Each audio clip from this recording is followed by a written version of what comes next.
Hello everyone. तो आज हम पढ़ने जाएंगे दो इम्पोर्टेंट टर्म्स ऑफ इम्यूनोलॉजी। एक है हैप्टेन और दूसरा है एडजुवेंट्स। हैप्टेन क्या होता है? देखो, हम पहले पढ़ चुके हैं कि एंटीजन, हम पहले की क्लास में देखा है हमने कि एक तो होता है एंटीजन, एक होता है इम्यूनोजन, है ना। दोनों में क्या बेसिक डिफरेंस होता है कि एंटीजन वो मॉलिक्यूल होते हैं, कोई भी फॉरेन पार्टिकल जो आपकी बॉडी के लिए फॉरेन है वो एंटीजन है, और इम्यूनोजन वो फॉरेन पार्टिकल है जो कि इम्यून सिस्टम को इवॉक करता है। बात समझ आई? जरूरी नहीं कि एंटीजन बॉडी में आया है, कोई फॉरेन पार्टिकल बॉडी में आया है और इम्यून रिस्पॉन्स उसके अगेंस्ट मिल ही जाए, मगर अगर इम्यूनोजन आया है तो ये श्योर है, फॉर श्योर कि आपका क्या होगा, इसके अगेंस्ट इम्यून रिस्पॉन्स होगा, है ना। और एंटीजन है तो मे और मे नॉट। और अगर एंटीजन के अगेंस्ट इम्यून रिस्पॉन्स आया तो अपने आप में क्या बन जाएगा, वो अपने आप में इम्यूनोजन बन जाएगा, पहली बात, है ना। तो आपको ये क्लियर होना चाहिए हैप्टेन पढ़ने से पहले कि एंटीजन क्या होता है, इम्यूनोजन क्या होता है। सिंपल, मतलब हर एंटीजन इम्यूनोजन नहीं हो सकता, हर इम्यूनोजन एंटीजन होगा। इम्यूनोजन वही होगा जो फॉरेन होगा बॉडी के लिए, है ना, फॉरेन पार्टिकल होगा और जिसकी अगेंस्ट इम्यून सिस्टम इवॉल्व भी हो रहा होगा। और एंटीजन क्या है, वो फॉरेन होगा, पर जरूरी नहीं कि उसके अगेंस्ट इम्यून सिस्टम इवॉल्व हो जाए। जब हो जाएगा तो उसको हम एंटीजन ना बोल के हम क्या बोलेंगे, इम्यूनोजन बोलेंगे। पहली बात तो ये है। अब बात आती है हैप्टेन क्या होते हैं। देखो, कुछ मॉलिक्यूल्स, कुछ सब्सटेंसेस क्या होते हैं, इतनी ज्यादा क्या होते हैं, सिंपल होते हैं। सिंपल मतलब कि वो कॉम्प्लेक्स नहीं है, वो इतने कॉम्प्लेक्स नहीं है, या वो बहुत स्मॉल साइज के हैं, है ना। वो सिंपल है, मतलब उनकी कॉम्प्लेक्सिटी क्या है, लो है। तो क्या होता है, ऐसे एंटीजन क्या होते हैं, ये एंटीजन तो होते हैं ये, मगर क्या होंगे, इम्यूनोजन नहीं होंगे।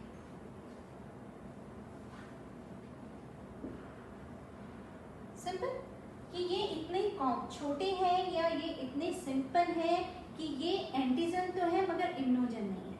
मगर जब इन मॉलिक्यूल के साथ हम किसी कॉम्प्लेक्स सब्सटेंस को बाइंड कराते हैं कोवलेंटली,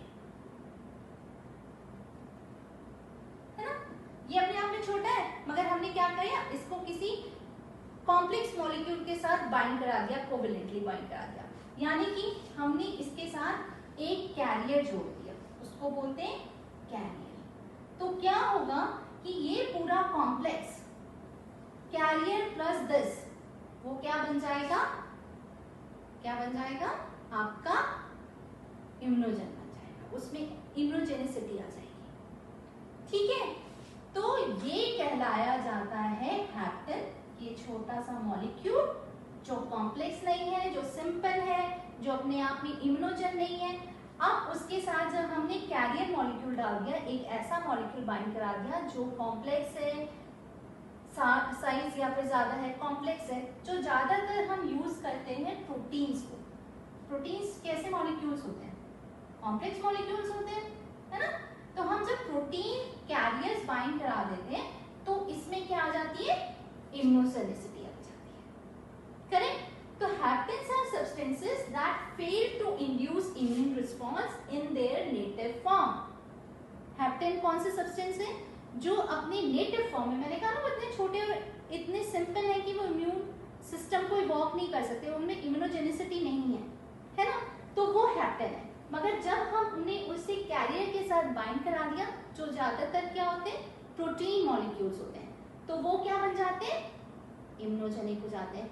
तो कहने की बात ये है कि कैरियर मॉलिक्यूल्स हैप्टेन को इम्यूनोजेनिसिटी रेंडर करता है, इट कन्फर्स। कैरियर क्या करते हैं, कैरियर आपके, कैरियर अगर इसके साथ मैंने कैरियर लगा दिया तो ये एज ए होल क्या हो जाएगा, इम्यूनोजेनिक हो जाएगा। हैप्टेन अकेला है, अलोन है, तो उसमें इम्यूनोजेनिसिटी नहीं है। अब बात आती है एडजुवेंट्स की। एडजुवेंट क्या है? देखो कई बार क्या होता है कि एक एंटीजन आया, मगर एंटीजन क्या है?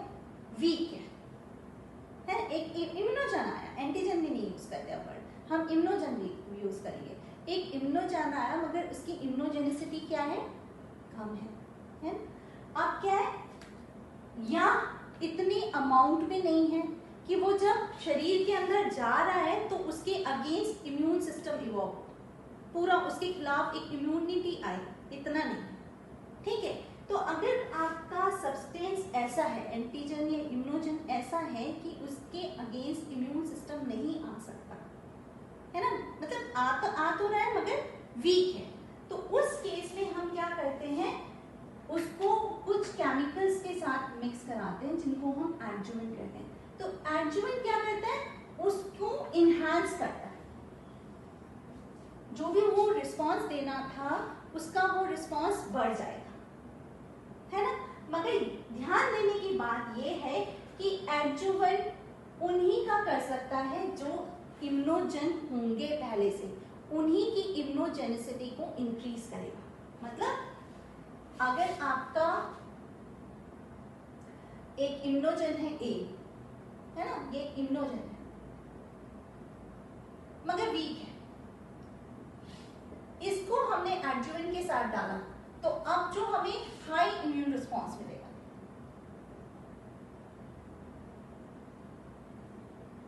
महकर वही एक एंटीजन है बी, ये सिर्फ एंटीजन है ना, इसमें इम्यूनोजेनिसिटी नहीं है, इसको हमने एडजुवेंट के साथ डाला तो ये कभी भी इम्यूनोजेनिसिटी शो नहीं करेगा, सिटी शो नहीं करेगा। एडजुवेंट कभी, जैसे यहां पर तो क्या था, कैरियर लग रहा था तो हैप्टेन इम्यूनोजेनिक हो जा रहा था, एक ऐसा मॉलिक्यूल जिसके पास खुद की इम्यूनोजेनिसिटी नहीं थी मगर कैरियर के साथ लगने पे वो इम्यूनोजेनिक हो जा रहा था। मगर एडजुवेंट ये काम नहीं कर सकता, एडजुवेंट सिर्फ बढ़ा सकता है, इनहैंस कर सकता है। अगर किसी के अंदर इम्यूनोजेनिसिटी है और वो कम है तो उसको बढ़ा देगा पर उसको देगा नहीं। अगर जैसे बी है, बी एंटीजन है, वो इम्यूनोजेनिक है ही नहीं, तो अब अगर एडजुवेंट मिक्स किया तो ऐसा नहीं कि ये इसके खिलाफ भी अभी इम्यून सिस्टम आ जाएगा, नहीं आएगा, इसके अगेंस्ट इम्यून सिस्टम इवोक नहीं होगा। क्लियर है इतनी बात? तो दिस इज, अगर यही क्वेश्चन आपका एग्जाम में ऐसे आता है कि अगर हैप्टेन था, क्वेश्चन ऐसे आता है, ये है आपका हैप्टेन, ये है कैरियर के साथ डाला है, क्या होगा? इम्यून रिस्पॉन्स आएगा,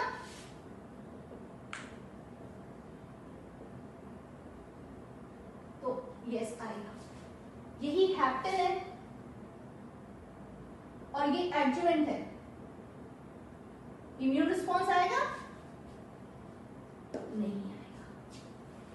इतना सा कंसेप्ट है बस कि ये इम्यूनोजेनिसिटी दे सकता है और ये नहीं दे सकता है, ये कोवेलेंटली बाउंड होता है, ये नॉन कोवेलेंट। इसके जो बहुत फेमस एग्जांपल्स हैं वो है एल्यूमिनियम पोटेशियम सल्फेट, ठीक है। एक ये है fronts complete and incomplete adjuvant. Complete का जब आप माइक्रोबैक्टीरियम देते हैं उस टाइम पे ये यूज होता है, वैक्सीन्स में ज्यादातर हम यूज करते हैं एडजुवेंट्स को, जब इम्यून कोई है, वीक है, उसकी इम्यूनोजेनिसिटी बढ़ानी है तो एडजुवेंट के साथ मिक्स कर दो, राइट।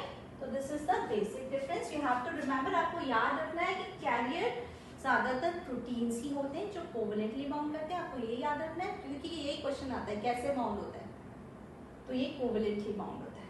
और ये पार्ट कि कब आपकी इम्यूनोजेनिसिटी आएगी, तो this is hapten and adjuvant. Thank you.